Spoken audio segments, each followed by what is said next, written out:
Agradecemos a todos los asistentes remotos aquí a la conferencia del doctor Blas Manuel Rodríguez Lara, un viejo conocido. Y bueno, les voy a platicar un poquito de lo que ha hecho Blas.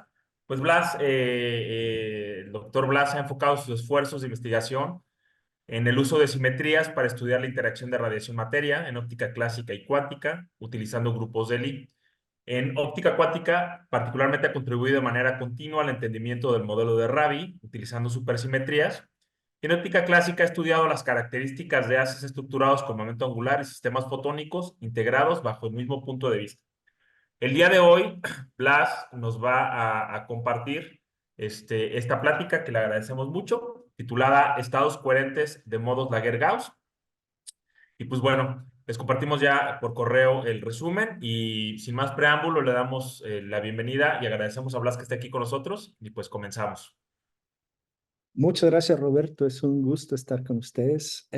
Les quiero agradecer a todos ustedes, a los organizadores, a los investigadores por la invitación, al CIO como institución por la invitación y a ustedes que están aquí escuchándome por la intención y por las ganas de acompañarme en esta charla que les quiero presentar. Básicamente, hoy les quiero hablar de analogías ópticas de fenómenos cuánticos.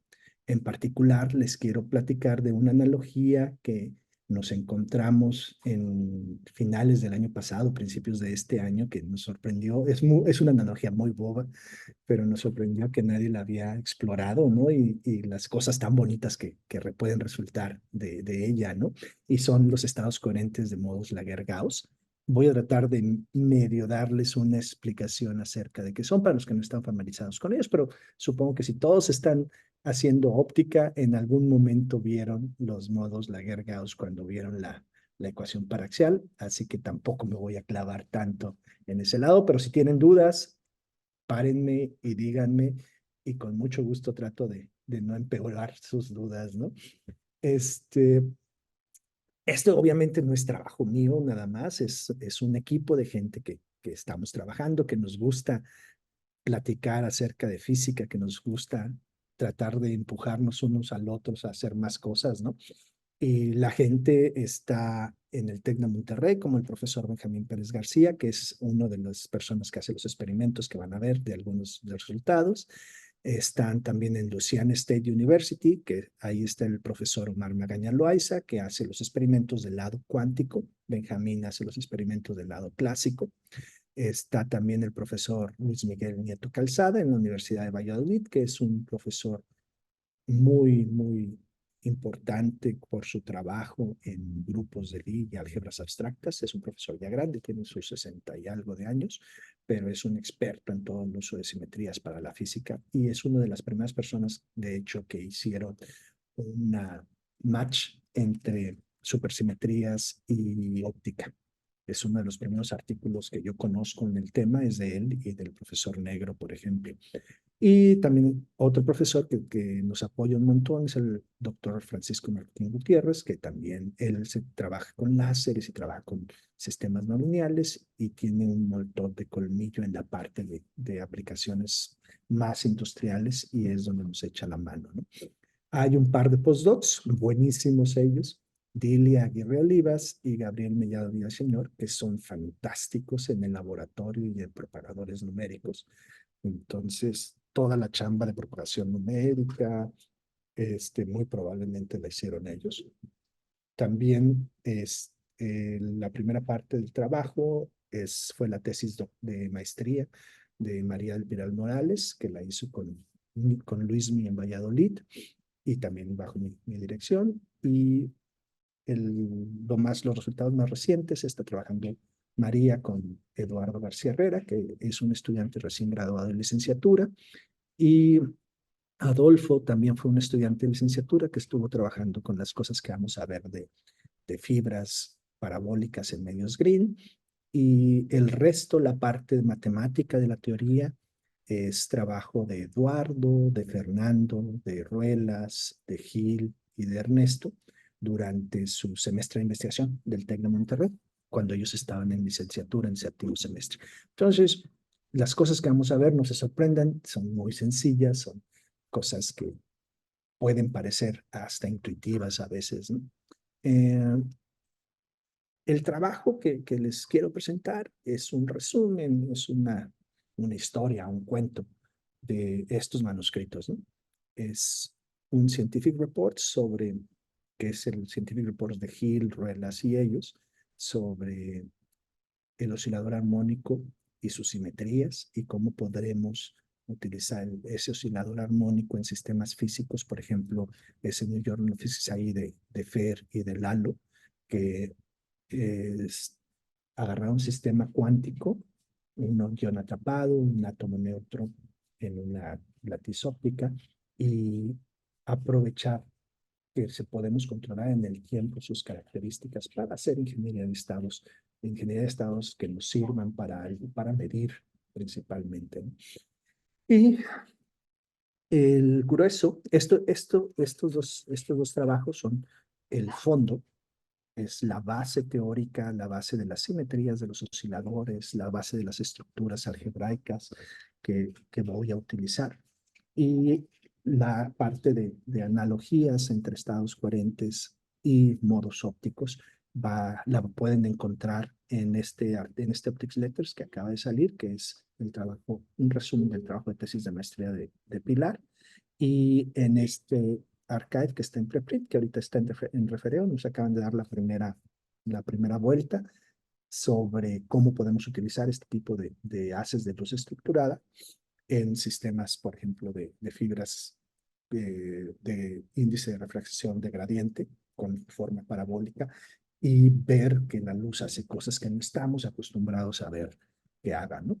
Entonces, si tienen más alguna duda sobre los detalles, les recomiendo, estos son los artículos donde están la mayor parte de los detalles y estamos a punto de sacar un tutorial con todos los detalles, ahora sí, paso por paso y de la mano. Entonces, esto es lo que les quiero hablar. ¿Cómo voy a tratarlo? Pues voy a tratarlos primero de llevarlos y de convencerlos de que las analogías ópticas de fenómenos cuánticos es una área de investigación interesante. En particular voy a hablarles de dos analogías, que es la propagación paraxial en espacio libre y la propagación en fibras de índice de refracción de gradiente, parabólico, que es el más sencillo. Y voy a tratar de conectar esto con los osciladores en una y dos dimensiones y los estados propios de los osciladores cuánticos, que de ahí vamos a obtener estos estados coherentes, ¿no? Y finalmente voy a tratar de enseñarles que uno puede colgarse de la chamba que hacemos en cuántica y tratar de utilizarla y aprovecharla en óptica clásica. No es necesario a veces, dependiendo de lo que queramos hacer, usar todo el armatoste experimental cuántico. Podemos usar el armatoste experimental clásico que tenemos siglos trabajando con él y tratar de sacarle provecho. A lo mejor la, no podemos hacer experimentos que aprovechen la complejidad del entrelazamiento no local cuántico, pero podemos hacer cosas equivalentes que aprovechen la simplicidad en óptica de tener entrelazamiento local, que eso es básicamente la diferencia entre entrelazamiento cuántico y clásico, ¿no? El clásico es local, el cuántico es no local, ¿no? Entonces, de cualquier manera, podemos aprovechar un entrelazamiento local para poder tratar de hacer medición o tratar de hacer sistemas que son robustos ante el ruido u otras cosas que nos pueden hacer útiles, ¿no? Entonces, sin más reverencia, vamos a irnos a las analogías ópticas de fenómenos cuánticos. Y la idea es muy sencilla. La idea es explorar y demostrar conceptos, ideas, fenómenos cuánticos utilizando óptica clásica. Es una idea vieja. Las primeras analogías vienen por ahí de los años, bueno, las primeras analogías vienen de Schrödinger mismo, ¿no? En su artículo sobre la ecuación de Schrödinger, donde demuestra el espectro del átomo de hidrógeno, él vamos a partir de la óptica de Hamilton, ¿no? Entonces, la mecánica cuántica, la ecuación de Schrödinger empieza con una analogía a la óptica de Hamilton, ¿no? Entonces, y el artículo dice, supongamos que existe el concepto de acción, ¿no? Y que existe una superficie, que es básicamente la acción clásica, ¿no? De óptica, de la óptica de Hamilton, y de ahí parte y hace su formalismo de mecánica cuántica, su ecuación de Schrödinger, y demuestra que puede predecir el espectro del hidrógeno, ¿no? Entonces, las analogías entre óptica y cuántica vienen desde el nacimiento de la ecuación de cuántica, pero últimamente, en los años 2000, en los 90, en los 90 existía mucho teoría, ¿no? Pero a partir de los 2000 ha habido mucho desarrollo experimental y ha habido tanto uso de estas analogías que ya hay libros escritos acerca de ellas, ¿no? Y ya no nada más es analogías de la cuántica básica, ya hay analogías de la cuántica interesante, cosmológica, ¿no? Donde ya hay agujeros blancos simulados en sistemas ópticos, ya hay modelos gravitacionales cuánticos que son simulados en sistemas ópticos, ¿no?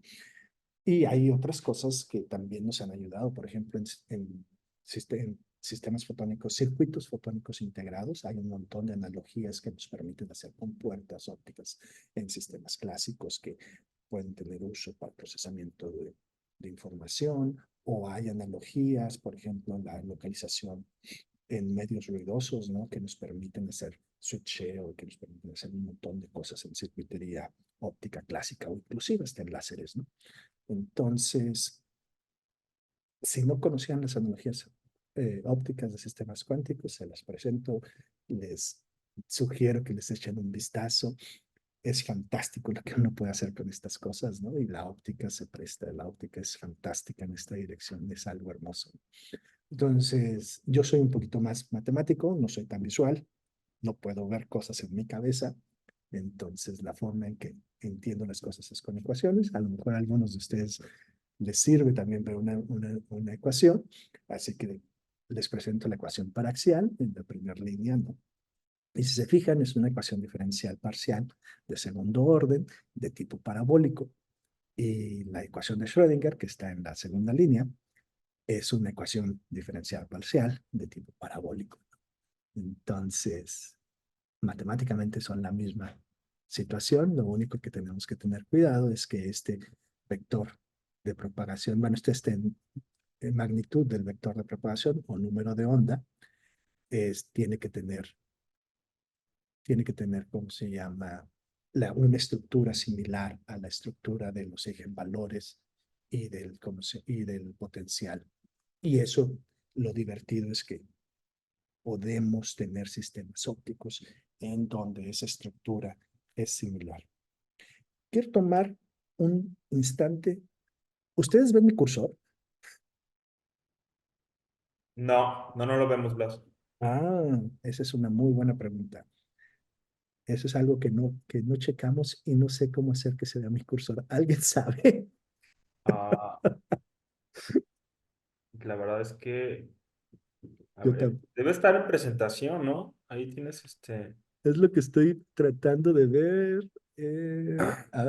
Ahí A ya te ver, veo, ya te vemos. ahí Ándale. me ven. La flechita, pero como que estás en otra pantalla. A ver, ahorita sí te veíamos tu flechita. Déjenme, lo vuelvo a intentar encontrar porque ya lo perdí. Sí, ahorita sí vimos tu flechita. Es lo malo de estar en las dos pantallas. No sé Sí, dónde está. es que estás como en la otra pantalla, güey. Sí, bueno, una disculpa. No encuentro. Ahorita seguiré intentando, pero sí, si lo encuentro lo haré. Pero Vale. bueno, entonces, esto es una analogía fundamental. Si nosotros podemos hacer ingeniería de nuestro sistema óptico de tal forma que tenga una estructura similar a la energía menos el potencial cuántico, vamos a tener un análogo óptico de un sistema cuántico. Y entonces podemos aprovechar lo que sabemos que pasa en cuántica, muy probablemente lo vamos a poder ver con el campo electromagnético. Entonces, por ejemplo, un ejemplo práctico, ¿cómo se llaman? Las fibras con índice de refracción de gradiente parabólico tienen esta estructura. Si se fijan, el, en la ecuación, el término que es equivalente al potencial es este término que tiene esta f de x1 y x2. Esta f de x1 y x2 puede ser una aproximación a primer orden del índice de refracción de la fibra. Y si es una parábola, pues puede ser, por ejemplo, un oscilador armónico cortado. No va a ser un oscilador armónico ideal, que es infinito el potencial, sino puede ser un oscilador armónico cortado, ¿no? Esta b cuadrada, beta cuadrada que se ve ahí y ese K0 por el índice de refracción del Claren, pues son una constante. Entonces, eso toma el papel de la energía en mi ecuación cuántica. Entonces, esto tiene la misma solución, o bueno, tiene una solución semejante porque en cuántica el pozo de potencial es infinito, se extiende de manera infinita. En óptica, obviamente, eso no pasa, se corta, ¿no? Y entonces voy a tener que tener cuidado con mis soluciones, pero en el núcleo de la fibra, las soluciones van a tener la forma de los modos cuánticos. Es decir, en este caso, si tenemos una fibra que tiene simetría polar, si es un cilindrito, ¿no? Voy a tener modos Laguerre-Gauss, donde lo que tengo que tener cuidado es que su constante de propagación, esa beta cuadrada que está ahí abajo, PL, si fuera ideal cuántico sería el segundo término nada más.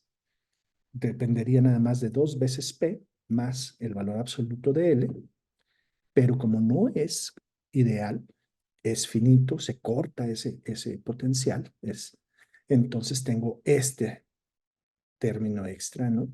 Que lo que hace es que se van a aproximar los valores propios de los modos en la guía a los valores propios de mi sistema cuántico, pero no van a ser exactamente igual. No van a tener la misma dependencia armónica que tengo en un sistema cuántico. Acá voy a tener, conforme mi sistema de la guía se hace más chiquito, radio más pequeño, voy a tener menos y menos modos posibles y mis valores de los constantes de propagación propias van a ser, no van a ser armónicos de unos del otro, salvo para distancias bien pequeñitas, ¿no? Pero bueno, eso es, la vida es así, ¿no? Por un lado tengo que más o menos puedo predecir cómo se van a ver y puedo también encontrar la frecuencia de corte, saber para una fibra con un radio dado, puedo saber cuántos modos se van a aproximar, cuántos modos van a vivir ahí adentro, puedo jugar con los constantes de propagación, los números de onda, para tratar de aproximarlos en tamaños pequeñitos y sé que va a haber momentos en los cuales mi aproximación va a tronar, pero es una analogía a final de cuentas de un sistema cuántico. Y es el sistema cuántico más sencillo, un oscilador isotrópico en 2 dimensiones. Entonces eso a mí se me hace fantástico. Y también lo divertido es que podemos hacerlo en espacio libre.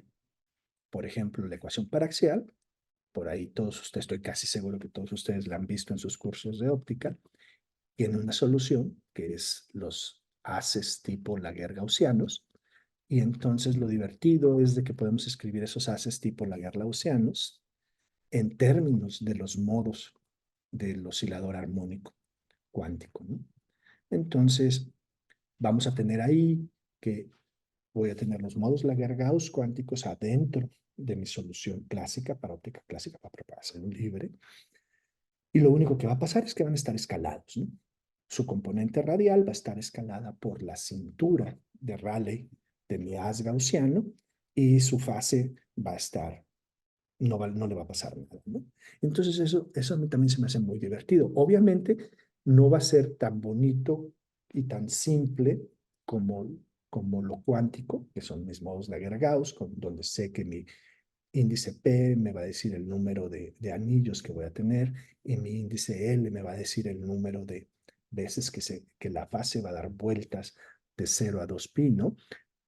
Porque voy a tener, si se fijan ahí, la fase de Woi, ese bar phi que depende de Z, que depende del número total de excitaciones, 2pl más 1, nuestro viejo amigo, y la fase de Woi. Entonces, esta va a ser una fase que va a depender de la propagación y que va a hacer que las cosas cambien. Lo que sé que pasa en cuántica no va a pasar aquí. necesariamente porque tengo esa fase de Wolf y aparte tengo una curvatura S a la I carro cuadrada sobre 2RZ, ¿no? Que le va a poner una fase extra que va a ser la proyección sobre una esfera. Pero uno sabe lo que se espera, ¿no? Entonces la vida no es perfecta, uno trata de hacer lo mejor que puede con lo que tiene a la mano y en este caso estas dos sistemas, propagación libre paraxial y propagación en fibras de gradiente de índice de refracción parabólico, son dos grandes y buenos ejemplos que me pueden ayudar a utilizar el oscilador armónico en dos dimensiones. Entonces, en ambos casos, voy a depender de los modos Laguerre-Gauss del oscilador cuántico isotrópico en dos dimensiones. Y esos son bonitos. Aquí se los presento, ¿no? Tienen dos índices. Uno es el índice radial, P, otro es el índice angular, lambda. Lambda también se le llama winding number o la carga topológica del haz. Básicamente este es un haz que va a tener su fase, va a circular de 0 a 2pi L veces eh, a, una, a un radio constante, ¿no? Entonces, esto es bonito, son haces muy lindos, si bien tienen una carga topológica, no tienen problema porque no son singularidades desnudas. La intensidad del haz, todo ese monstruo que está antes de la E a la I, L teta, L phi, perdón, lo que hace es que viste la singularidad. Entonces, E a la I, L phi tiene una singularidad en el origen y el resto lo que hace es que viste esa singularidad. Si la L es igual a cero, hay intensidad en el origen. Si L es diferente de cero, toda esa amplitud viste a la singularidad y pone un cero de intensidad en el origen. Entonces, son haces que podemos ver en el mundo real y que gente como Carmelo, por ejemplo, o Bobby también saben hacer y lo hacen todos los días en su laboratorio ahí en el CIO, ¿no? Entonces ahora yo les quiero, ya que les puse de ejemplo las analogías, quiero platicarles acerca de algo que también es muy básico, son los estados coherentes. Básicamente, cuando uno tiene un oscilador armónico en una dimensión cuantizado, eso es un problema de eigenvalores, es un problema Sturm-Liouville, es un problema bien definido, de hecho. Y uno sabe, ay, esa n de ahí es un 2, debería ser un 2, es h barra sobre 2, omega 2n más 1. Entonces, a estos estados n les llamamos estados de Fock. Y básicamente son estados en donde n me dice el número de excitaciones que tengo en ese estado. Y también n, como es un problema de Sturm-Liouville, n me dice el número de nodos que tiene la función en solución, en este caso, ¿no? En espacio de configuración. Entonces, como es un problema de Sturm-Liouville bien definido, los modos propios, los estados de Fock, forman una base completa ortonormal, entonces básicamente puedo construir cualquier estado de solución del sistema del oscilador armónico utilizando una superposición coherente de ellos, ¿no? Y Glauber y Sudarshan se dieron cuenta que es posible crear esas superposiciones, ¿no? Y Gilmore, Perelomov, se dieron cuenta que las construcciones físicas de estos estados tienen estructuras. Y en este caso, el oscilador armónico tiene dos estructuras algebraicas de fondo. Una es el álgebra de Heisenberg-Weil, que básicamente es un álgebra que genera desplazamientos. Si yo tengo la posición y yo actúo un elemento del grupo de Heisenberg-Weil sobre la posición, lo que va a hacer es que la va a desplazar. Eso en un experimento, por ejemplo, yo podría tener un láser, una cavidad, y lo que es el desplazamiento es un láser externo que bombea la cavidad. Entonces vamos a pensar, por ejemplo, si mi cavidad está vacía, llega un láser externo, va a dejar de estar vacía mi cavidad. Entonces, eso es el equivalente si yo tuviera un estado cero, le aplico el operador de desplazamiento y se convierte en un estado coherente de Glauber-Sudarcha. Todo las matemáticas que uno hace tienen un sentido en la física que hacemos en el laboratorio, ¿no? Y esa no es la única simetría del oscilador armónico. Tiene otra simetría, que es el grupo especial unitario de dimensión 1,1, que básicamente es una simetría para un espacio no euclidiano. En un espacio euclidiano estamos nosotros acostumbrados a tener rotaciones y desplazamientos, pero cuando tenemos un espacio no euclidiano, con esta simetría lo que tenemos son boosts. De hecho, ese 1,1 es un cachito del grupo de Lorentz de relatividad, ¿no? Entonces, esto lo podemos ver como un boost, que es básicamente aumento la velocidad y tengo una contracción en el espacio, ¿no? Entonces, en óptica, lo bonito de esto es que también tiene una representación. Yo puedo tener mi cavidad que tenía antes, ¿no? Y puedo meterle un medio Kerr, por ejemplo, un medio no lineal adentro de la cavidad. La bombeo y el estado ya no va a ser un estado coherente, ya no va a ser un estado que tiene la misma distribución estadística en todas las direcciones angulares en espacio de fase. Ahora va a ser un estado que tiene una diferente distribución. Se vuelve una elipse en espacio de fase en lugar de ser un circulito. Y por eso le llamamos estados comprimidos. Aún así, el vacío comprimido minimiza las relaciones de incertidumbre. Entonces es un estado que nos ayuda a medir porque comprimo en una dirección, el espacio de fase, y extiendo en la otra, ¿no? No hay lonche gratis, pero estoy ganando precisión en una y en la otra sé que no la tengo que usar si lo que quiero es ganar precisión, ¿no? Entonces son cosas fantásticas que uno puede hacer. Y lo más divertido es que uno ya sabe cómo construir. Por ejemplo, los estados de Glauber-Sudarshan, que son los estados coherentes, son vacío desplazado, agarro mi cavidad y la bombeo con un láser y genero un estado de Glauber-Sudarshan ahí adentro, que es un estado coherente, que es un estado semiclásico, es un estado cuántico que se comporta, su centroide, el valor esperado de su posición en su momento, se comporta igualito que como se comportaría la posición y el momento de un oscilador armónico clásico. Entonces es fantástico. O tengo los estados comprimidos, que es el operador de squeezing, actuando sobre el vacío otra vez, y que es el equivalente de mi cavidad meter un medio Kerr, ¿no? Y ahora mi estado de la luz ahí adentro va a tener una distribución anisotrópica en espacio de configuración, donde voy a sacrificar la varianza en una dirección a cambio de ganar, de disminuir la varianza en otra dirección, ¿no? Y la cosa es muy bonita porque esto nos ha ayudado a entender lo que pasa en un láser, ¿no? Pero nos ha ayudado a entender lo que pasa en un láser sin preocuparnos por cómo se ve. Simplemente sabemos acerca de la estadística propia de los estados de la luz ahí adentro, pero no nos preocupamos por cómo se ve. De hecho, en una cavidad, la forma, esta forma de describir el estado de una cavidad, perdón, esta forma de describir el estado de una cavidad, simplemente no sabemos qué pasa ahí adentro. Sabemos que adentro está esa luz, que adentro tiene esas características, pero en la cavidad sabemos que está delocalizada, ¿no?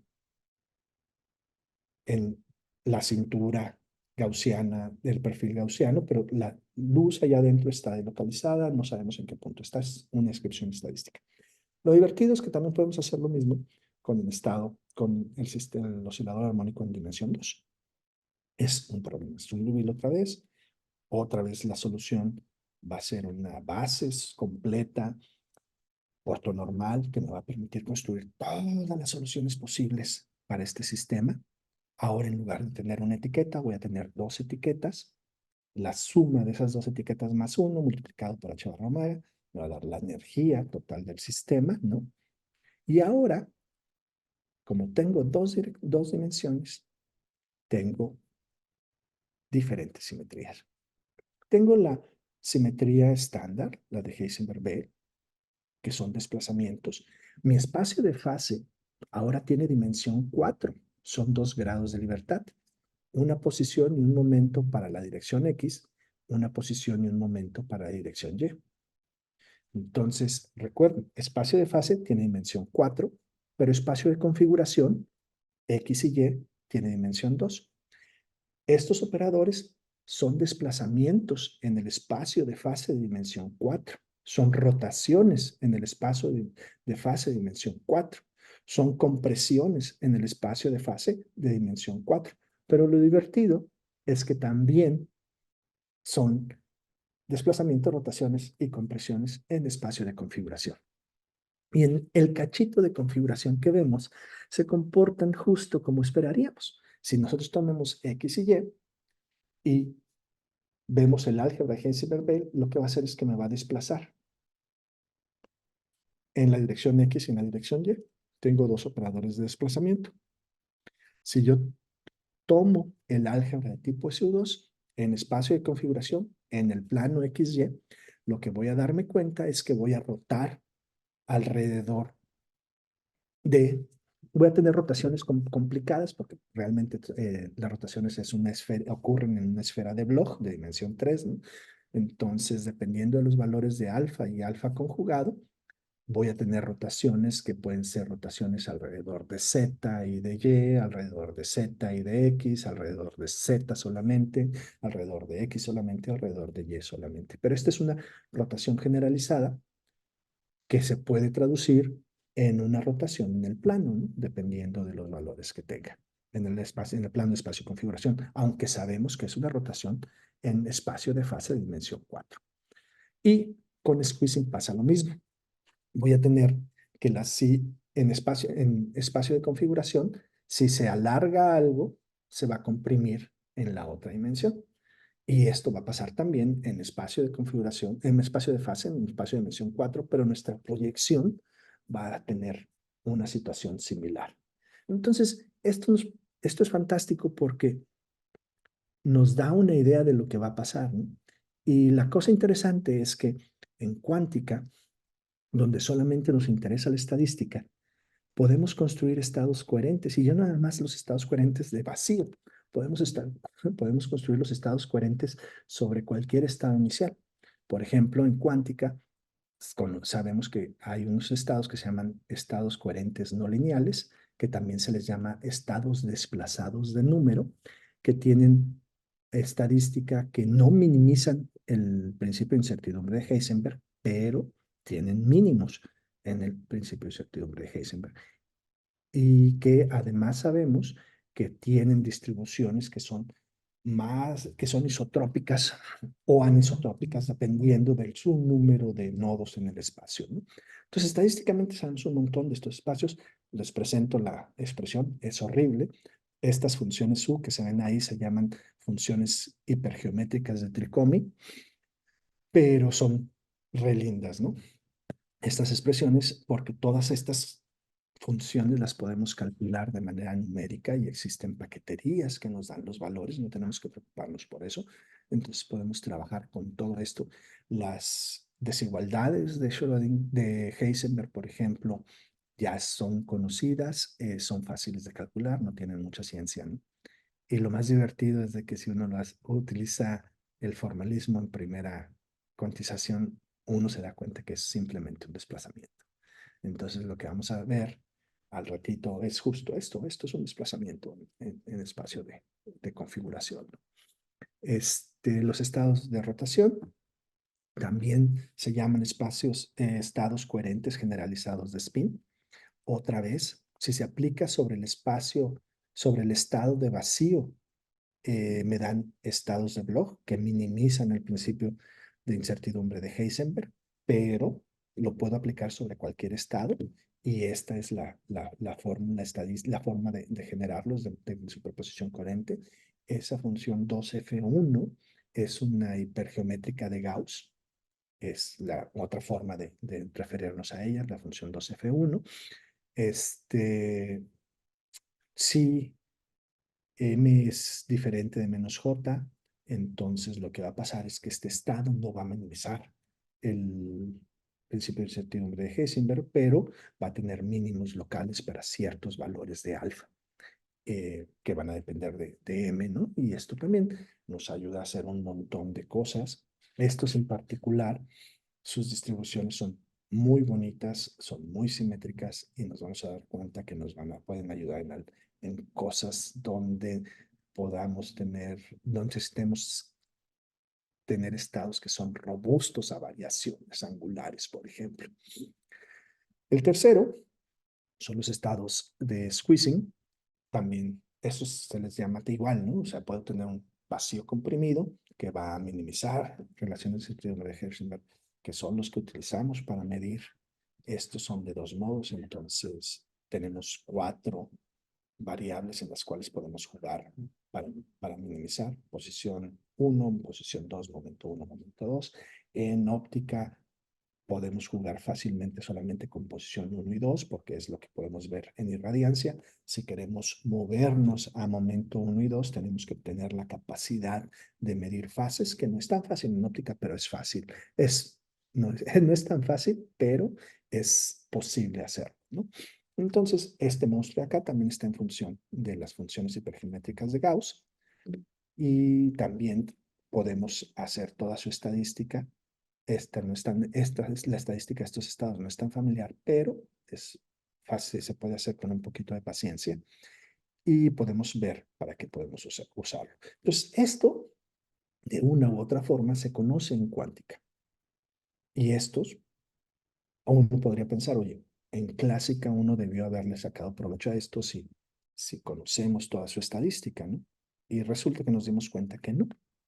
Entonces, por alguna razón, le perdimos la huella a la estructura espacial de estos haces y resulta que la estructura es bonita, ¿no? O sea, cuando tenemos estados coherentes, construyéndolos con modos Laguerre-Gauss para utilizarlos en guías, en fibras Green, por ejemplo, o para utilizarlos en propagación libre, resulta que podemos hacer los estados coherentes de Glauber-Sudarchan, ¿no?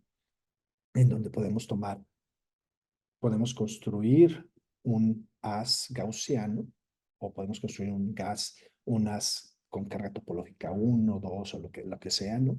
Y ponerlo donde queramos, ¿no? Que eso lo podemos hacer en el laboratorio sin, sin pena ni gloria, ¿no? Pero si tomamos el armatoste matemático de la teoría de grupos, podemos saber qué fase va a tener, para dónde se va a mover, podemos predecir sus trayectorias y pueden hacer cosas muy chistosas. Por ejemplo, pueden seguir trayectorias que son líneas, pueden seguir trayectorias que son elipses, pueden seguir trayectorias que son círculos, dependiendo de las fases que pongamos. Curiosamente, ha habido experimentos en donde justo colocan vórtices en cualquier posición. ¿Y qué es lo que observan en esos experimentos? Que los vórtices se vuelven grandes y se vuelven chicos. Y eso pasa porque no colocamos las fases de manera correcta. Si uno hace el análisis desde el punto de vista del grupo de simetrías para desplazamientos del grupo Heisenberg-Bell, uno puede encontrar las fases, uno puede encontrar las funciones y puede colocarlos en donde uno quiera y puede predecir el tipo de movimiento que va a tener. Y si estamos en un sistema, por ejemplo, en una fibra Green, podemos hacer que mi estado no cambie forma con propagación. Entonces, que su forma sea invariante en tu propagación y que además siga una trayectoria de movimiento armónico sobre una elipse. Y recuerden, la elipse incluye círculos e incluye líneas.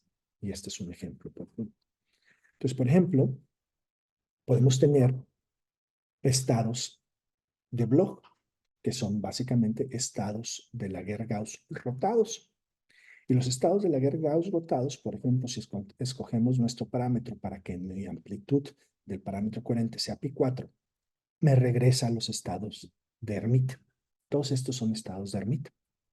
Y entonces, curiosamente, cuando tengo estados de Hermite, la amplitud pi cuartos es fija, y si cambio su fase de mi parámetro complejo, lo que va a pasar es que voy a ir rotando mi estado de Hermite. Entonces, por ejemplo, aquí mi rotación es 0, mi rotación es pi medios, bueno, pi cuartos, el valor es teta sobre 2, la rotación real, y acá 2 pi, ¿no?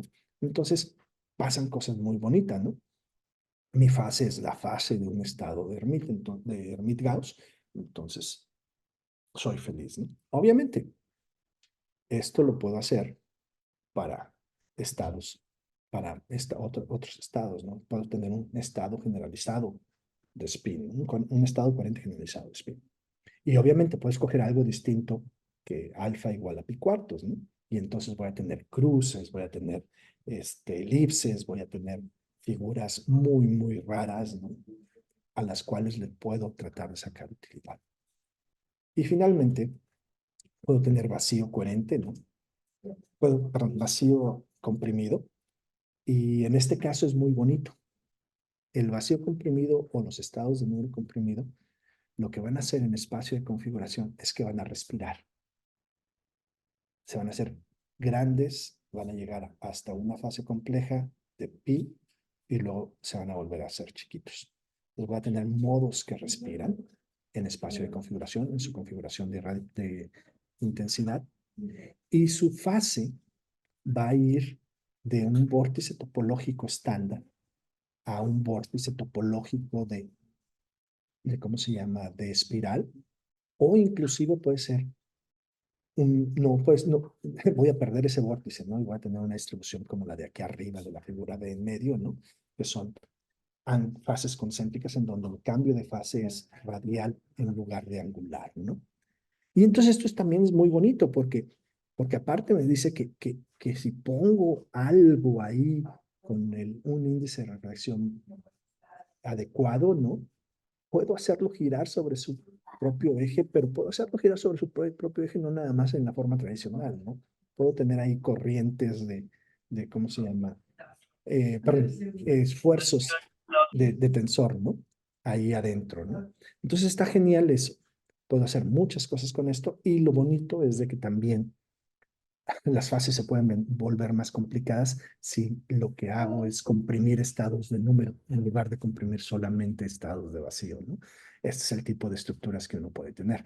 La parte de que se van a hacer grandes o chicos, de que van a respirar, va a estar todavía ahí, pero mis fases van a tomar características diferentes. Obviamente también puedo escoger otro. Aquí escogí parámetros que me dan este tipo de estructura. Puedo escoger parámetros que me dan estructuras todavía más complejas. ¿Qué pasa si las meto a propagar en un sistema sencillo, en una fibra parabólica? ¿Por qué es sencillo para mí? Porque yo sé que si estoy lidiando con un oscilador armónico, lo único que va a hacer el oscilador armónico es a mi fase de amplitud, a mi parámetro coherente, le va a meter nada más una fase en propagación. Entonces, lo único que va a hacer es cambiar la fase de mi parámetro coherente y yo sé qué pasa en mis estructuras si cambio la fase, porque fuera justo lo que les acabo de comentar, ¿no?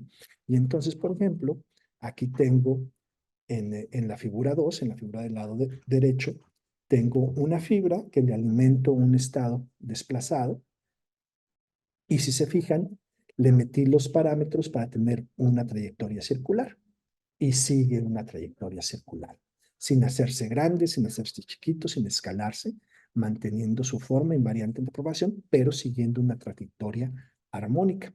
Y puedo meterle también un as, que es la línea C y la línea D, con carga topológica. En este caso le metí uno con carga topológica 1. Entonces, igual, no hay escalamiento, simplemente se mantiene su forma en propagación y sigue esa trayectoria armónica. Obviamente, tengo que pagar un precio. En la figura de la izquierda, en la figura 3, veo cuál es mi precio. Como estoy trabajando con una fibra finita que no es un potencial armónico ideal, se va a deformar conforme la propago. Entonces, por ejemplo, esto va en múltiplos de 10, ¿no? Empieza ¿cómo se llama? 1 por 10 a la menos 6 y llega hasta 10 metros. Entonces, 1 por 10 a la menos 6, 1 por 10 a la 3, 1 por 10 a la 2, etcétera, etcétera, etcétera. Entonces, se fijan, cuando ya estoy en 1 metro de propagación, en 10 metros de propagación ya no veo nada, ¿no? De hecho, si estoy en 1 centímetro, ya empieza a deformarse. Y ese es el costo que tengo que pagar. No hay lonche gratis. Lo divertido es que si propago estados comprimidos, voy a tener la respiración que esperaba ver. Empieza pequeño, se hace grande y se vuelve a enfocar. Mi fase empieza a hacer las cosas chistosas que les decía, mi fase empieza a volverse una fase en espiral, pero lo que a mí más me llama la atención es que tanto la intensidad como la fase responden muy bien a propagación. Si se fijan en la figura de la izquierda, la figura 5, casi no tengo cambios en mi fase.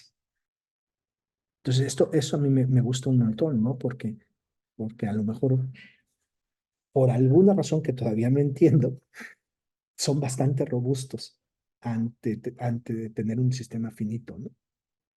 Entonces, esa es una de las cosas que estoy tratando de averiguar, ¿no? Pues entonces tenemos un montón de tela de dónde cortar. Eso es divertidísimo. Hay un montón de cosas que tenemos que aprender acerca de cómo desplazar, rotar y comprimir estados en óptica clásica, ¿no? Hay estructuras de fase hiperbólicas, hemos encontrado, hay estructuras de fase que tienen formas de tangentes, ¿no? Hay un montón de cosas que hemos visto.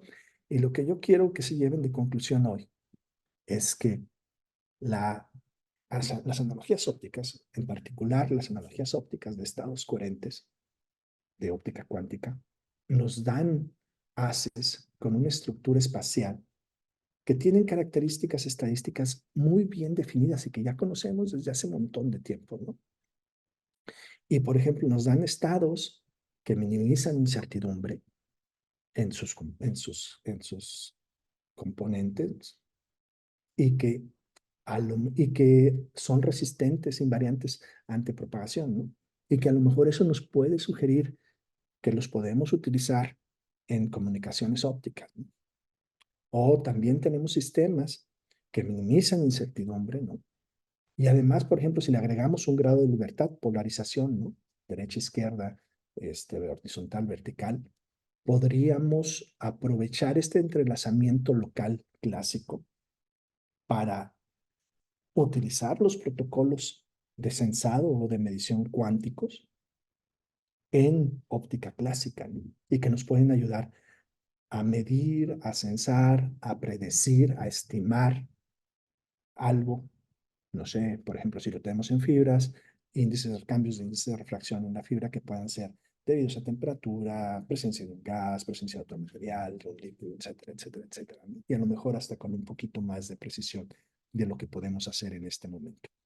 Y al final del día, otra cosa que les quiero comentar es que hay un zoológico tremendo de estados cuánticos que tienen características muy peculiares, cada uno de ellos, ¿no? Y que nos pueden ser útiles en óptica clásica, ¿no? Entonces, háganse amigos de los cosmologistas, háganse amigos de los relativistas, háganse amigos de los que hacen fluidos, ¿no? Hay un montón de similitud entre las ecuaciones que describen esos sistemas y las ecuaciones de la óptica clásica. Y hay un montón de usos que podemos hacerle a esos sistemas que a veces se ven tan complicados en óptica clásica. Y con esto, les quiero dar las gracias por aguantarme estos 40 minutos, 48 minutos. Y si hay preguntas, pues estoy dispuesto a hacer mi mejor esfuerzo en contestarlas. Bueno, pues híjole, agradecemos esta excelente plática que nos dio Blas. La verdad que gusto tener pues este tipo de tópicos en el seminario. Y bueno, aquí abrimos la sesión de preguntas. Deja poner el chat. Sí, sí. Yo quisiera, perdón, ¿sí? Escuché ahí un... Ah, no fui yo, perdón. Ah, ok. Yo quisiera hablar, empezar, bueno, a mí me encanta esto de las analogías y es súper, súper interesante. Este, y chicos, para que se den cuenta de la riqueza de esto. Como bien nos explica Blas, ¿no? El hecho de que las ecuaciones dinámicas que describen fenómenos en regímenes completamente, digamos, disímiles, sean parecidas o tengan la misma estructura, nos permite, como dice, es increíble, lo que nos permite entender conjuntos de fenómenos dificilísimos de explorar, por ejemplo, en el laboratorio, utilizando modelos análogos que son muy fáciles manejables, ¿no? Entonces, esto que nos dices, Blas, está padrísimo. La verdad es que me encantaría que platicáramos más a detalle después. Y me viene a la mente un trabajo muy bonito que, pues, Blas, evidentemente conoce muy bien, que salió hace unos años, en donde un grupo de Israel, ¿no? De Ulf Leonard, hicieron estudiaron la radiación de Hawking utilizando propagación de solitones, ¿no? En una fibra de cristal fotónico. Y ahí es padrísimo porque estudian el horizonte de eventos, ¿no? O sea, pueden demostrar cómo es la dinámica del horizonte de eventos de agujeros negros, analizando la propagación de solitones ópticos en fibras de cristal fotónico con una dispersión ahí muy específica, ¿no? Y aquí lo que nos platica Blas es lo mismo, o sea, la verdad es increíble cómo, digamos, fenómenos o grupos de fenómenos que tienen o no tendrían que tener nada en común puedan explicarse o entenderse digamos, teorías o utilizando sistemas que son análogos, ¿no? Entonces, no sé, chicos, a mí me gustó mucho la plática. De nuevo, gracias, Blas. Pues estos son de esos tópicos de óptica que son muy interesantes, que típicamente no hacemos, me parece, tanto en el CIO, pero pues seguramente podría ser de gran interés para los estudiantes. No sé, ¿alguien tiene una pregunta, chicos? ¿Qué dicen? Anímense, no es, pueden preguntar lo que sea, realmente es bien interesante, ¿no? Anímense, o les dio miedo. Estuvo muy abstracta la plática. Alguien que se anime. Los estudiantes de Carmelo, vengan. Por ahí vi a uno, a Diver. A ver, vamos a ver. ¿No? Bueno, si no se animan, ahí está mi correo.